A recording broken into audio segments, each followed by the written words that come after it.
Welcome to the Steve Has a Chat podcast, where I call someone out of the blue with the record button on and hope to have an unscripted conversation about Microsoft business applications. Let's see how it goes. Enjoy.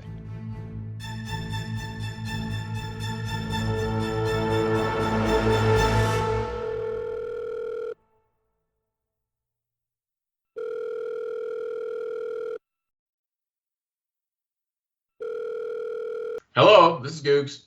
Hey, Guggs, Steve Mordue, how you doing? Good. How are you doing? You know how I'm doing. You know why I'm here. I do. I assume we're getting to go do a little update session, and so I know, or I assume you're recording, and whatever I say is ready to go. You got time? Sure, I got a little time. All right, perfect.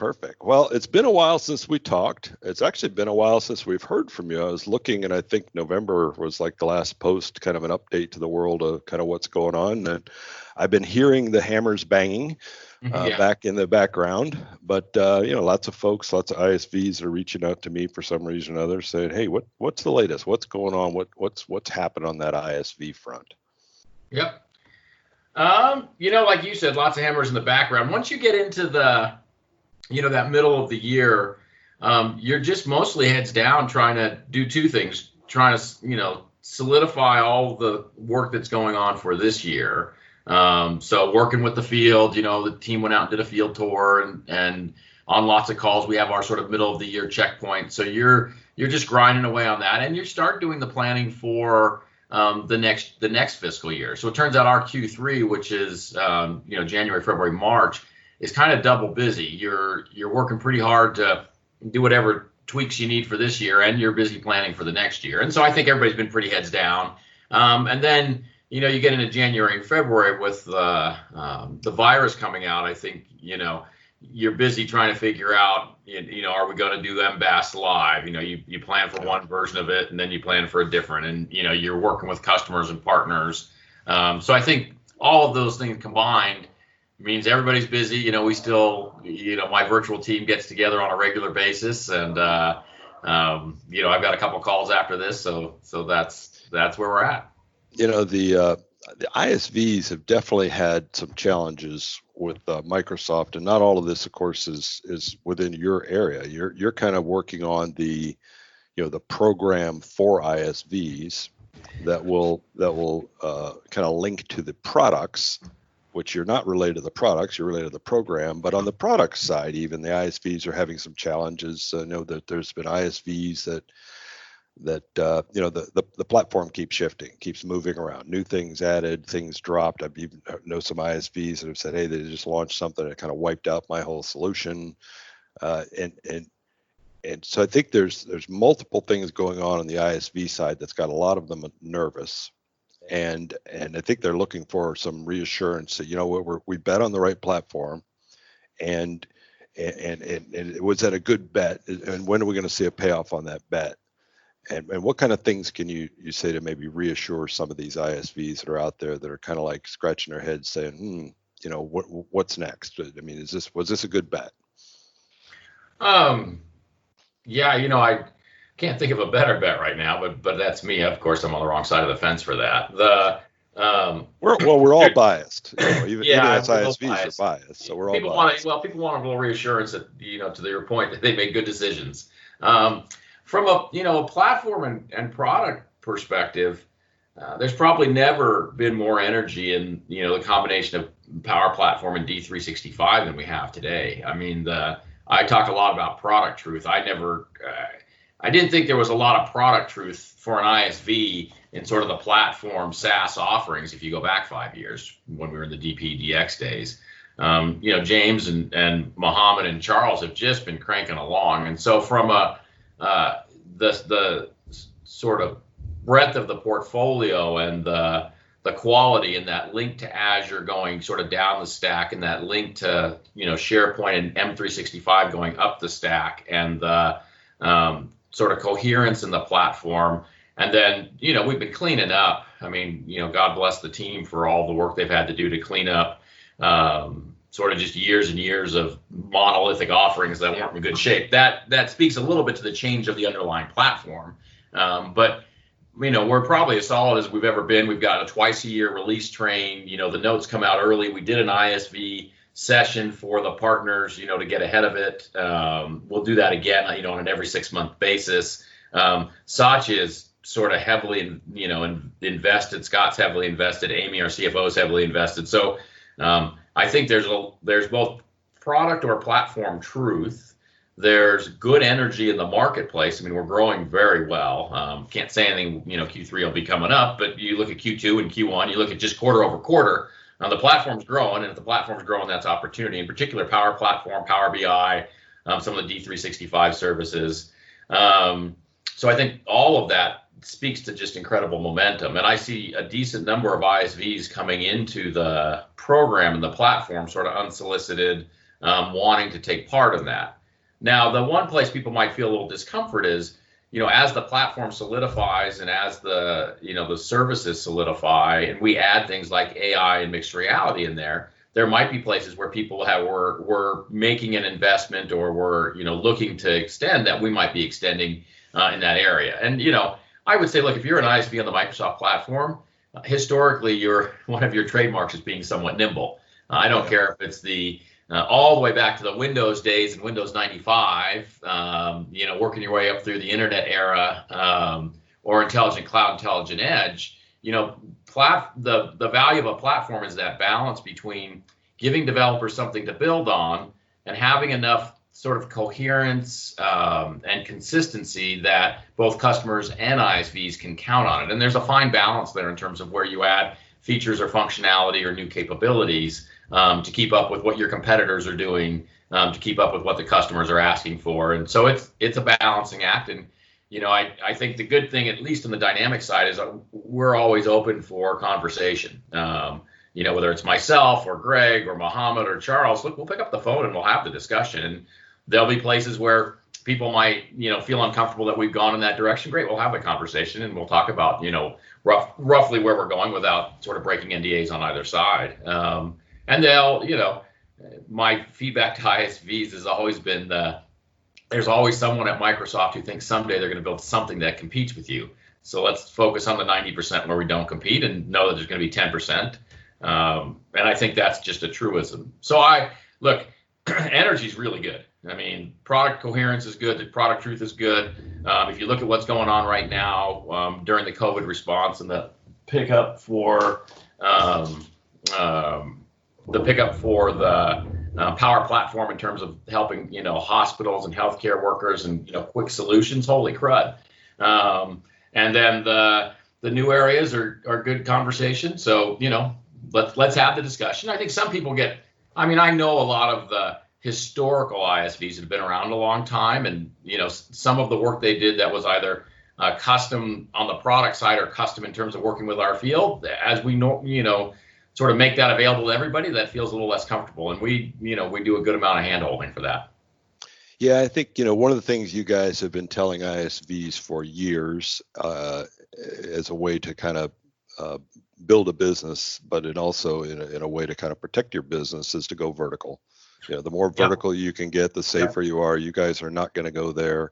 A lot of horizontal ISVs, and they're, if you're horizontal, you're plugging a hole, you're always at risk that Microsoft's going to, get around to the time to plug that hole. You're definitely safer going vertical. That's for sure. And that's even more true today, as some of our competitors invest in the acquisition of vertical solutions, it sort of opens up that direction more. And I would say as a company, we're making that pivot, albeit slowly but surely, to sort of industry-led versus product-led. We've always had, product conversations, and we've always had audience conversations, developers or IT pros, and we've always had size of organization, enterprise.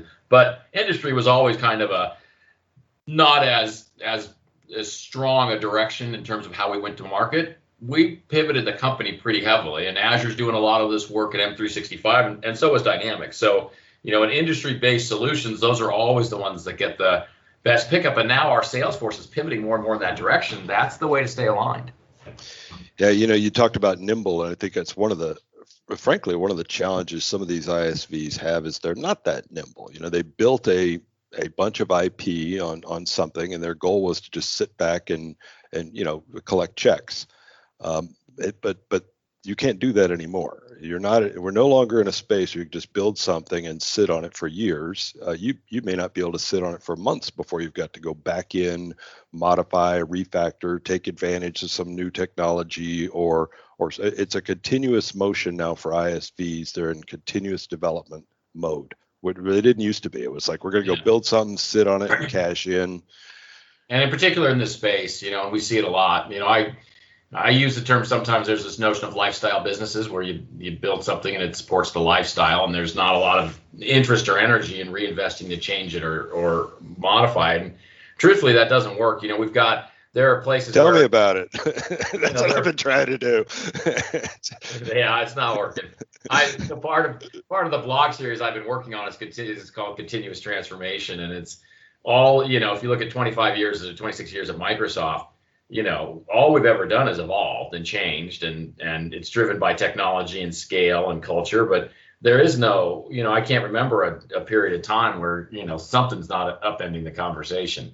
But the pace is much greater in the past few years, and the shift to the cloud and the catch up, really, because we were kind of behind getting in the cloud. The catch up necessitated a pace that we have not ever seen from Microsoft. This kind of a pace. Yeah, and I think in the line of business application space, or the Dynamics / Power Platform, we were sort of further behind in that move, as a Microsoft property than some of the others, be it Office or Azure. And so we're doing a lot of catch up, and that's why I think that I talked a lot about Product Truth. I think they've done a phenomenal job, but that's sort of like a bit of a whip where, we're as close to it as you can be. And as the further out you get, the more you're going to have to sort of go and make those changes, and you're playing a lot of catch up. The truth is D365, there were custom deals floating around there, and, custom support and all kinds of things that as you modernize and change, that goes away. And I think, just not scalable. Yeah. Well, people get frustrated because they have this, special deal. Well, look, we don't even build that product anymore, or right. That product's not one we're trying to sell. We're off doing cloud stuff. So we're not going to go sort of, renew a set of terms or a set of conditions for something that we're not trying to drive anymore. The market's moved on, that's gone. And so you need to go modify and change your solution to meet the current market needs. And so it's on one hand, I get it. On the other hand, look, the time to move is now, and the world is moving, and the opportunity is very good. Despite current conditions, which are there. Look, there's the world. The first thing they move is their infrastructure as a service. They move the sort of core horizontal infrastructure out. But sooner or later, the next thing they're going to do is they're going to want to go to a set of SaaS applications. They're not going to want to have a cloud-based infrastructure and then run some client server or on-premises solution. So they're going to want a set of SaaS services. So, even though people may feel like it's a push or it's a hurry, that's where the world's going, and we're going to go push on it, and you need to move your solutions there. I tell you, it's been very acute, these folks that have on-premise solutions, particularly if they're physically on-premise with this virus, and the push to send everybody to work from home in organizations that really weren't set up for people to work from home from a technical standpoint. Yeah. And I'm sure there are people out there now that are thinking, damn, I wish we were in the cloud right now, because those guys kind of got it pretty easy working from home if you already made this transition. So yeah, it's very acute right now. I was talking to Charles 2 weeks ago. I pounced on him, or a week ago. I pounced on him for a call, and he was saying one of the you are getting a bit of a reputation, but keep going. Yeah, people are gonna be scared of him and have my number blocked. Nobody's gonna pick up that phone. One of the things he said that was a big focus right now is making everything work better. It's kind of like we were firing off, lots of solutions, getting them to like 90%, move on to the next one, fire it off. And now there's this effort to kind of go back let's close these gaps. As he was talking about, there's still some significant gaps in, not the product truth. The product truth is there, but there's some gaps that they're now really going to focus on closing. So it feels like, it's kind of like it's time to do that. We've shot out tons of things. Now let's go back, tighten them all up, and then go back to revisit shooting out more things. Yeah. So I think that's right. And you look for, gaps and overlaps. You look for, how do we take all the AI scenarios? They're kind of scattered. Can we bring some of them together? Do they make sense together? When they first came into the portfolio, they were sort of all independent. So we, ran them uniquely and independently and just kept them going and, excuse me, try to find alignment with the various, SaaS services. And so now you go back and you say, okay, where is their consistency? Where is, the sum of the parts greater than, than the individual?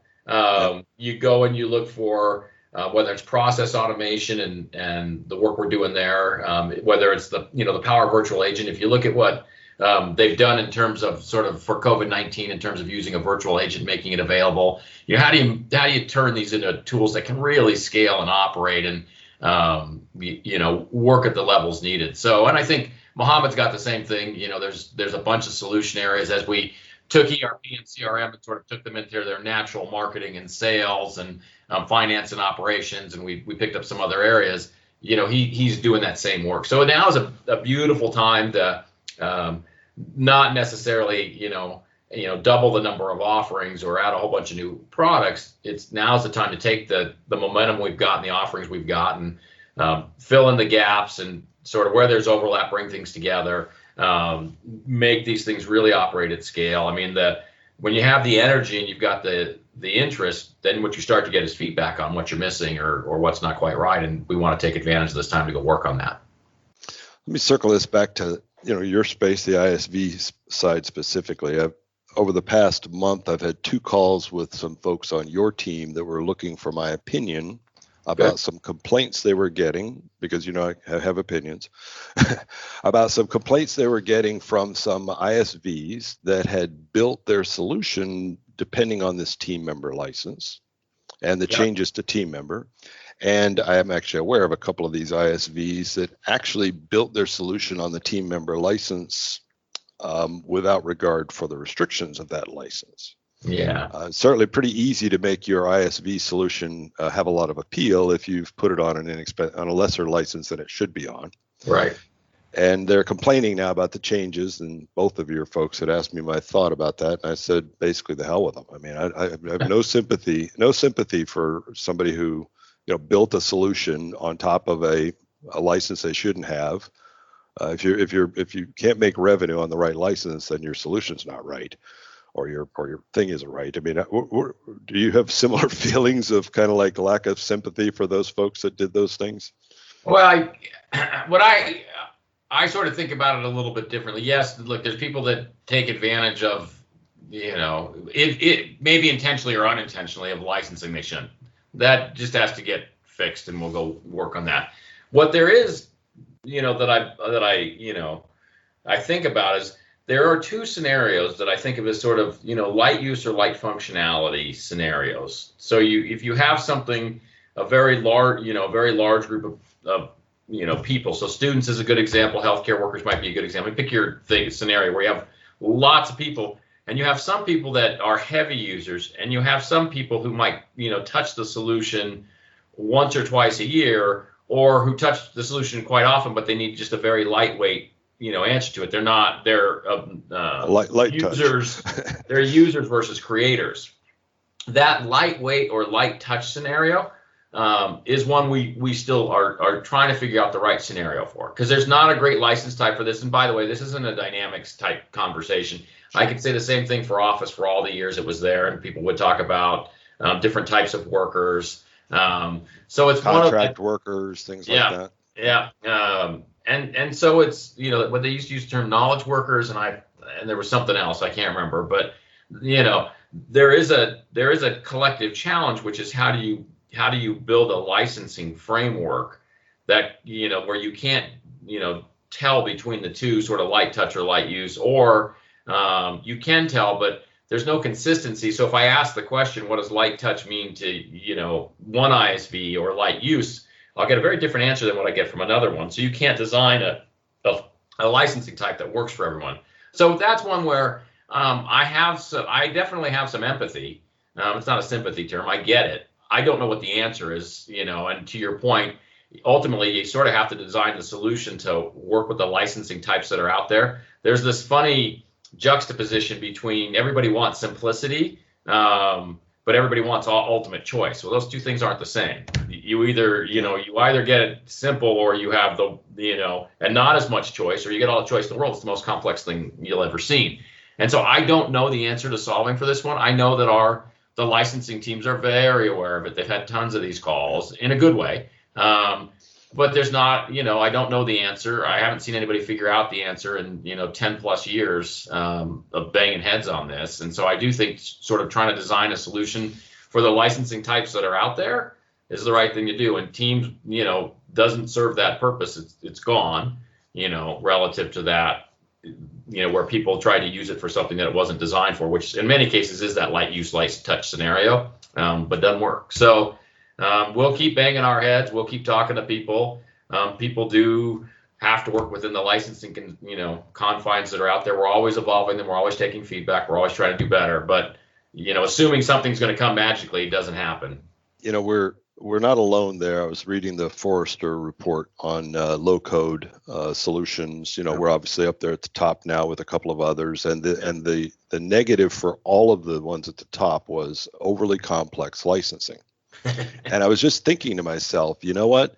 Whoever figures that out is going to win, because that's the thing holding all of the low-code platforms back a little bit, is people can't figure out how to buy it. They just can't. Partners can't figure out what to sell. Customers can't figure out what to buy.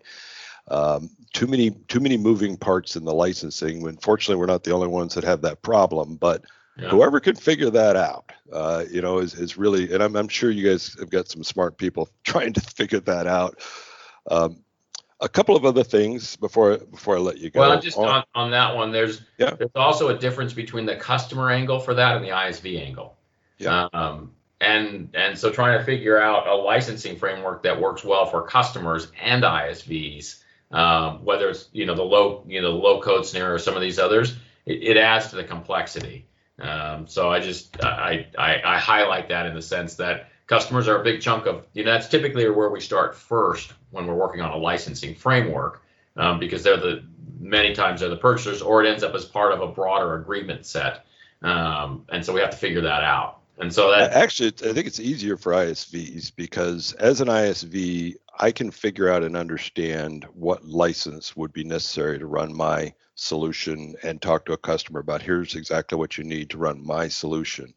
Bigger challenge, I think, for customers and SIs, where customers like, we want to do all these wonderful things, and then for them to try and figure out what kind of licenses they might need to accomplish those things. At least I know what I'm doing with my solution. It's pretty straightforward. I may have to shift it from a license I used to have it on to some different licensing construct as things changes, but it's a little easier for me. Yeah. One of the things that came up in one of my calls with a pretty good size ISV recently was the lack of, I think he told me his costs this year are going to be over $90,000 for Microsoft licensing to be able to actually build and develop their solutions on, between their multiple sandboxes, different things like that. And it's a frustration for him that, I'm building an ISV solution, a big one. I have lots of customers that are generating licenses and revenue for Microsoft, but I'm having to spend as an ISV a ton of money to even be able to do that. We had that ISV competency out for about 8 minutes. Decided that wasn't a good path, and some of the other paths to get IUR and those sorts of things that you would need to build on aren't always relevant for ISVs. The biggest thing the ISV competency really gave was, here's some benefits, here's some resources for you to go build on. Yeah. What can we tell those folks that, this guy's literally having to buy retail, Yeah, that's a Microsoft level challenge in many ways. It's what's the benefits, and it really comes out of the MPN, the Microsoft Partner Network. What's the benefits, and that's where that competency came from, of being a partner. And if you're an ISV, how can you get access to the software you need to build a solution? I know that the team is deeply aware of that. It's from the day the ISV competency went away to through all the conversations. I haven't checked in a while to see where they are on coming up with an offering. I'll go back and ask. It's a good question. I don't know. Look, I don't know the answer. The how do you provide software? It ends up being, to your point, sandboxes or one-offs or these other things versus what's the programmatic approach that scales across Azure, Dynamics/Power Platform, and M365. How do we make it available? What do you need to do to qualify as a partner to get it, so it's not just out there for everybody. And it's an expensive offering. So is manning an ISV practice with the developers and people. Yep. To build. So. No, they're both. That's right. Yep. And so how do we find that balance? I don't know. Again, it's a little bit like the light usage, lightweight licensing SKU where I haven't seen the answer to that. This is one of those ones that pops up and down in terms of sort of sometimes we seem to give a lot of benefit in that direction and sometimes we don't. But let me go back. I'll go back and what could be one of the last things I can sort of go poke on a little bit. That would be good. Especially since I know Nick super well. Nick Parker took over he has the ISV remit underneath him now, so I'll go bug him about that. Yeah, we kind of kicked the can down the road when the ISV competency went away, kind of grandfathered everybody into biz apps or some other competency while we figured it out. But now we'll be looking at people coming up on that expiring, and they'll be like, okay, now what do I got? And it's obviously a big expense for ISVs, and when they're looking at partnering with Microsoft, they're thinking, here's something you can do for me. But that's super consistent feedback. I mean, that's not a new one. We probably had that conversation the first time we did a call, and every time since, and I still haven't. It's one I get to poke on. It's not one that I own, but it's one that I'll go poke on again. How is ISV Connect? Have you guys collected revenue yet? Are we at the point where we're collecting revenue from ISVs? Yep, collecting revenue. We crossed 1,000 ISVs that have signed the agreements. I think we've crossed 1,000 apps in AppSource now. We've done all the work to remove the ones that that didn't go through certification, that didn't join ISV Connect. We're actually in a good spot. We've got a decent number at the 20% level, and we're trying to get the ones that our field is really asking for, also aligned with more of the 20%ers, so that because those are the ones that are going to co-sell with the most. Now, I feel really good about the getting people into the program. We've gotten the time to do the certification down. That's all been cleaned up. I think terms and conditions, we've been through all of that. We're heading into the next year, and we won't add a lot, so that keep it simple. Do more of the same. The place we're spending energy now is on the benefit side. We've got almost all the partners activated with their marketing benefits now, and they've had the call, and we're working on that. And on the co-selling side, look, we're continuing to do the work with the field to drive that forward. And some people feel pretty good about it, and we get really good feedback, and some people don't feel as good quite yet. And so we're working on both of those. And now is you head into Q4 with an economic sort of challenge around the world. Everybody hunkers down a little bit. So we're going to have to work a little harder. One of my meetings later today is, how do we sort of stay focused on, the right things and the fewest number of things to keep the momentum going as we head into this year and next. We're doing the planning for what would we tune for next year. So overall, it's going well. The operations, a lot of the challenges we had, once you got past the people discomfort with a new program, a lot of challenges we had were operations. We're cleaning those up. We have some marketplace work to do. We've had good calls with that team, and when people give us feedback, we understand it. We're doing the engineering work now. So I sort of feel like we'll work our way through Q4 this year, and then as we head into the next year, we'll have both an engineering sort of uptick on operations work on the marketplace, on the back end. There's work going on Partner Center because it's going to scale to more and more partners across the company. So I feel pretty good. Not perfect. I always say these things are a journey and they take time, that's for sure. And so it always takes longer than you think, right? Yeah. I'm scarred enough to know that we still got another year of cranking away, but we're in a good spot given where we were. The energy's in a good place. We just got to keep focused and keep going. Yeah, maybe there's a way to solve both those problems. I seem to recall at least the initial benefits that were being, here in exchange for you guys, the rev share, we're going to give you guys these benefits. And a lot of those benefits were targeting kind of brand new ISVs. And a lot of the benefits on that list for an established ISV, they were like, oh, I don't need this. I don't need this. I don't need a bunch of these things as an established ISV. Those are all certainly high value to someone brand new to the platform, which is something we all want, is more ISVs. Maybe there's a way to tie in those IURs or the benefits back to, okay, you don't want a marketing thing, fine. How about if we give you some credits that you could use towards the underlying platform stuff you might need that could be a little more value to those folks. And that's some of the conversations we're having is, which benefits are people finding value in? Where would they like to see other benefits? The IUR is a constant one. So that one I sort of table off on the side because it's a consistent. Yeah. And definitely benefits will be different for someone brand new to the platform who's never done anything versus someone who's been there for a long time. And this is one of those trade-offs when a platform is only as strong as its ecosystem.